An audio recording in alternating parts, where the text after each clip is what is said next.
I've always felt you can learn so much about people by the stories they tell, the morals at the heart of their folklore, the ideals championed by their mythological figures. Welcome, I'm DJ, and my special interest is storytelling.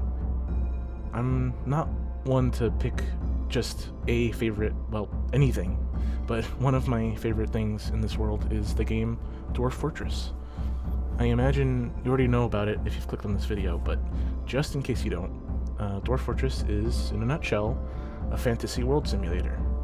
You begin by generating a world, which is determined by parameters you set, and is then populated by randomly generated people, cultures, and monsters. People in Dwarf Fortress have hopes and dreams, memories and needs, values and personalities. It isn't always the most sensical, but neither are people in real life. We often have complex, complicated personalities that host any number of complementary or contradictory traits, and this reality is reflected in the game. For instance, a hypothetical person in Dwarf Fortress could be someone who is optimistic, kind, and overall just a happy-go-lucky individual that values merrymaking and harmony in the world. But they could simultaneously find themselves being quarrelsome, quick to anger, quick to develop hatred towards people or things despite their otherwise temperate nature, or be devoted to the worship of a god of misery, torture, death, and suicide, despite those concepts being contrary to their personality and outlook on life. How does such a person come to exist? What must have happened in their life to make them this way?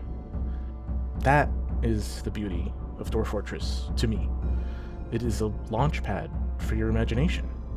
It is the lattice work of an epic fantasy tale that you get to fill in with your mind. And even though it is overwhelming, even after playing it since 2011, personally, it is a truly remarkable experience for someone like me, and I hope sharing my enthusiasm for this game is entertaining for you, dear observer. My goal with this channel, among other things, is to share some of the stories that this game has helped me create in my mind, as well as the process by which I find such stories. It is not an intuitive process. It's something that I notice a lot of people struggle with and tend to ask about in the chats of fantastic creators such as Blind and Krugsmash.